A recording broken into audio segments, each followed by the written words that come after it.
पुरानी पेंशन की बहाली के मुद्दे पर आंदोलित सरकारी कर्मचारी हूबहू पुरानी पेंशन की बहाली करवाने के लिए पूरी तरीके से आंदोलन मोड में एक्टिव हो चुके हैं और इसके लिए सरकारी कर्मचारियों ने अपने आंदोलन का बिगुल भी फूंक दिया है। आपको बता दें कि पुरानी पेंशन की बहाली के मुद्दे पर आंदोलित सरकारी कर्मचारियों को लेकर हमने पहले ही आगाह कर दिया था कि इस बार जनवरी से लेकर के अप्रैल तक में सरकारी कर्मचारियों के कई राष्ट्रव्यापी से लेकर के राज्यव्यापी आंदोलन होंगे और इस आंदोलन को जिला और ब्लॉक स्तर तक ले जाकर के भी सरकारी कर्मचारी सरकार के ऊपर दबाव बनाने की कोशिश करेंगे। और इसकी शुरुआत सरकारी कर्मचारियों ने 2 जनवरी 2026 को मध्य प्रदेश की राजधानी भोपाल से कर दी थी। उसके बाद लगातार सिलसिलेवार तरीके से पुरानी पेंशन की बहाली के मुद्दे पर आंदोलित सरकारी कर्मचारियों का आंदोलन किसी न किसी राज्य में चल ही रहा है। इसी कड़ी में रविवार यानी कि 11 जनवरी को पुरानी पेंशन की बहाली के मुद्दे पर आंदोलित सरकारी कर्मचारियों ने उत्तराखंड में व्यापक आंदोलन किया और राज्य की पुष्कर सिंह धामी सरकार से लेकर के केंद्र की नरेंद्र मोदी सरकार को खुली चुनौती दे दी है। पुरानी पेंशन की बहाली के मुद्दे पर आंदोलित सरकारी कर्मचारियों ने कहा कि इस बार का जो बजट सत्र आ रहा है उसमें केंद्र की नरेंद्र मोदी सरकार सीधे तौर पर पुरानी पेंशन की बहाली का ऐलान करे और अगर सरकारी कर्मचारियों की पुरानी पेंशन की बहाली का ऐलान नहीं होता तो जाहिर सी बात है कि सरकारी कर्मचारी ब्लॉक, तहसील और जिला स्तर से लेकर के राष्ट्रीय राजधानी दिल्ली तक में भी आंदोलन करने में परहेज नहीं करेंगे। जाहिर सी बात है किस तरीके से सरकारी कर्मचारियों का पुरानी पेंशन की बहाली को लेकर के दीवानगी दिखना सीधे तौर पर केंद्र की नरेंद्र मोदी सरकार के लिए बड़ी चुनौती खड़ा कर रहा है, क्योंकि जाहिर सी बात है कि केंद्र की नरेंद्र मोदी सरकार पुरानी पेंशन की बहाली के मुद्दे पर आंदोलित सरकारी कर्मचारियों की सभी मांगों को पूरा नहीं कर सकती है और उसकी वजह सरकार ये भी बताती है कि हमारे पास आर्थिक संकट है, यानी कि फाइनेंशियल क्राइसिस की वजह से सरकार लगातार सरकारी कर्मचारियों की मांगों को पूरा नहीं कर पा रही है। लेकिन पुरानी पेंशन की बहाली के मुद्दे पर आंदोलित सरकारी कर्मचारियों ने कहा कि हम एक सुर में एक ही बात बोल रहे हैं और वो ये है कि सीधे तौर पर हूबहू पुरानी पेंशन की बहाली की जाए। अगर सरकारी कर्मचारियों की इन मांगों को सरकार पूरा नहीं करती तो फिर सरकार हमारे आंदोलन का इंतजार करे। हम सरकारी कर्मचारी अपने आंदोलन के जरिए सरकार की जड़ें हिला देंगे। कुल मिलाकर के है कि पुरानी पेंशन की बहाली के मुद्दे पर आंदोलित सरकारी कर्मचारियों ने अपने आंदोलन का न सिर्फ बिगुल फूंका है बल्कि इस बात का भी संदेश साफ तौर पर दे दिया है कि अब राज्यों की राजधानी से लेकर के राष्ट्रीय राजधानी दिल्ली तक में सरकारी कर्मचारियों का डेरा पड़ा रहेगा और उसके बाद सरकारी कर्मचारी अपनी जब मांग जब पूरी नहीं करवा लेंगे तब तक वो इसी तरीके से आंदोलन करते रहेंगे। अब ये केंद्र की नरेंद्र मोदी सरकार में हड़कंप मचाने के लिए काफी है, क्योंकि 11 जनवरी को सरकारी कर्मचारियों ने एक बार फिर से उत्तराखंड में जबरदस्त तरीके से न सिर्फ आंदोलन किया बल्कि सरकार को चुनौती दी। उन्होंने कहा कि 2027 के होने वाले विधानसभा चुनाव में सरकारी कर्मचारी एक बार फिर से अपने इन्हीं एकजुटता के जरिए मील का पत्थर साबित होंगे। उन्होंने कहा कि पुरानी पेंशन की बहाली के मुद्दे पर आंदोलित सरकारी कर्मचारियों को लेकर के जो सरकार ने गलतफहमी पाल रखी कि कुछ राज्यों में सरकारी कर्मचारी जो पुरानी पेंशन की बहाली के मुद्दे पर आंदोलित थे वो सत्ता परिवर्तन करने में सफलता हासिल नहीं कर पाए थे, लेकिन ये पहाड़ी राज्य उत्तराखंड है, यहाँ पर सरकारी कर्मचारियों की सबसे ज्यादा तादाद है और खासकर सीएपीएफ के जवानों की तादाद बहुत ज्यादा है और ये सभी लोग इतनी क्षमता रखते हैं कि सीधे तौर पर सत्ता परिवर्तन कर सकते हैं और इसी के नाते से केंद्र की नरेंद्र मोदी सरकार के होश उड़े हुए हैं, क्योंकि सरकार इस बात को भली भांति जानती कि उत्तराखंड हो या हिमाचल प्रदेश, यहाँ पर सरकारी कर्मचारियों की तादाद सबसे ज्यादा है और खासकर सेना से जुड़े हुए लोगों की तादाद तो और भी ज्यादा है। इसीलिए पुरानी पेंशन की बहाली के मुद्दे को लेकर के कुंभकर्णी निर्देश हो रही केंद्र की नरेंद्र मोदी सरकार फिलहाल एक्टिव तो हो गई है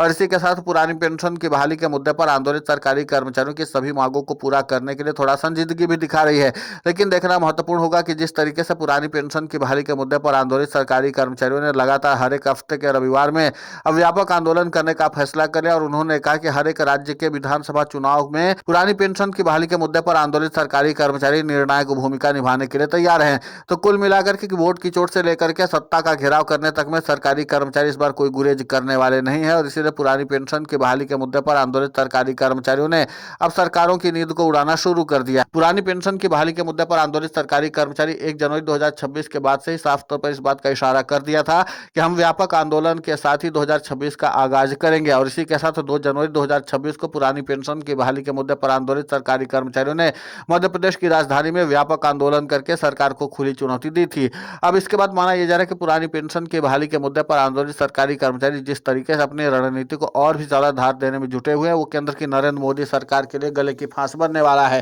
क्योंकि पुरानी पेंशन की बहाली के मुद्दे पर आंदोलित सरकारी कर्मचारियों ने साफ तौर पर इस बात का इशारा कर दिया है कि अगर इस बार के बजट में सरकारी कर्मचारियों की सभी जरूरी मांगों को पूरा नहीं किया गया तो ये सरकारी कर्मचारी सड़क पर उतरकर सरकार का घेराव करने में गुरेज नहीं करेंगे और इसीलिए सरकारी कर्मचारियों ने बजट पेश होने से पहले ही अपने आंदोलन का आगाज भी कर दिया है। और आप तस्वीरों में देख करके अंदाजा लगा सकते हैं कि किस तरीके से पुरानी पेंशन की बहाली के मुद्दे पर आंदोलित सरकारी कर्मचारी अपना शक्ति प्रदर्शन कर रहे हैं और सीधे तौर पर केंद्र की नरेंद्र मोदी सरकार और राज्य की पुष्कर सिंह धामी सरकार के जो इस आंदोलन को विफल करने में जुटे हुए उनको सीधे तौर पर चुनौती दे रहे हैं। तब कुल मिलाकर के पुरानी पेंशन की बहाली के मुद्दे पर आंदोलित सरकारी कर्मचारियों ने सरकार की जड़ों को हिलाना शुरू कर दिया है। मजबूरन प्रधानमंत्री नरेंद्र मोदी को ओपीएस का विकल्प तैयार करना होगा और सरकारी कर्मचारियों की सभी जरूरतों को पूरा करना होगा, क्योंकि अगर सरकारी कर्मचारी अपने आंदोलन के जरिए इस स्तर को पार करना चाहते हैं कि वो लोग सीधे तौर पर सत्ता से टकराव करना चाहते हैं, तो फिर प्रधानमंत्री नरेंद्र मोदी के पास एक ही विकल्प है कि सरकारी कर्मचारियों की सभी जरूरतों को पूरा करें।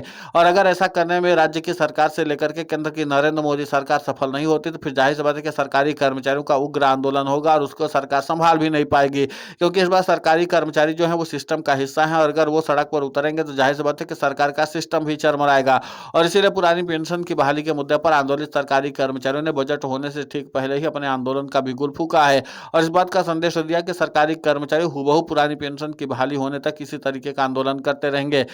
और हर एक राज्य के जिला और ब्लॉक स्तर से जाकर के तहसील और विधानसभा स्तर तक में सरकारी कर्मचारी आंदोलन को चलाएंगे और उसी तरीके की रणनीति और रूपरेखा तैयार करेंगे। ये केंद्र की नरेंद्र मोदी सरकार के लिए सबसे बड़ी चुनौती साबित होने जा रहा है। सबसे अहम बात यह है कि जिस तरीके से राष्ट्रीय पुरानी पेंशन बहाली संयुक्त मोर्चा के राष्ट्रीय अध्यक्ष बीपी सिंह रावत ने कहा कि 2027 का जो विधानसभा चुनाव होगा उत्तराखंड के लिए वो ऐतिहासिक साबित होगा, क्योंकि यहाँ पर सरकारी कर्मचारी पहली बार अपने वोट की चोट के जरिए ठीक उसी तर्ज पर सत्ता परिवर्तन करेंगे जिस तरीके से हिमाचल प्रदेश में सरकारी कर्मचारियों ने सत्ता परिवर्तन करके वहां पर पुरानी पेंशन का लाभ कमाया है। यहाँ पर कांग्रेस समेत कई ऐसे राजनीतिक दल हैं जो पुरानी पेंशन की बहाली के मुद्दे पर आंदोलित सरकारी कर्मचारियों का खुला समर्थन करते हैं और इसीलिए सरकारी कर्मचारी इस बार पुरानी पेंशन की बहाली के मुद्दे को लेकर के काफी ज्यादा संजीदा नजर आ रहे हैं। उनको यह लगता है कि अगर सरकार के ऊपर आंदोलन के जरिए दबाव बनाया जाएगा तो सरकार पुरानी पेंशन की बहाली के मुद्दे पर आंदोलित सरकारी कर्मचारियों की मांगों को मानने के लिए मजबूर हो जाएगी और इसी व्यापकता का लाभ सरकारी कर्मचारी उठाने के लिए लगातार रस्साकसी का अभियान शुरू कर चुके हैं। सरकार और सरकारी कर्मचारियों के बीच इस समय रस्साकसी वाला ही माहौल है, क्योंकि सरकार भी सरकारी कर्मचारियों की तमाम जरूरतों को में काट छाट करने की कवायद में जुटी हुई है, तो दूसरी तरफ सरकारी कर्मचारियों की जो जरूरत की फेहरिस्त है वो लगातार लंबी होती चली जा रही है और इसी के नाते से पुरानी पेंशन की बहाली का मुद्दा अब एक बार फिर से नए तरीके से चर्चा का विषय बना हुआ है। लेकिन इतना तय माना जा रहा है कि इस बार का जो बजट पेश किया जाएगा, इस बार सरकारी कर्मचारी और सरकार इस पूरे मामले को लेकर के काफी ज्यादा संजीदा हैं और इसी के साथ सरकारी कर्मचारी क्या संदेश देने में सफल हो पाते हैं ये देखना महत्वपूर्ण होगा। फिलहाल इस पूरे घटनाक्रम को लेकर के आपकी प्रतिक्रिया बहुत महत्वपूर्ण होती है, आप हमें कमेंट करके जरूर बताएं। साथ ही पुरानी पेंशन की बहाली के मुद्दे पर हम लगातार आंदोलित होकर के खबरें चला रहे हैं। आप हमारे समर्थन के लिए चैनल को सब्सक्राइब करें, खबर को ज्यादा से ज्यादा शेयर करें ताकि पुरानी पेंशन की बहाली का मुद्दा और बुलंद हो।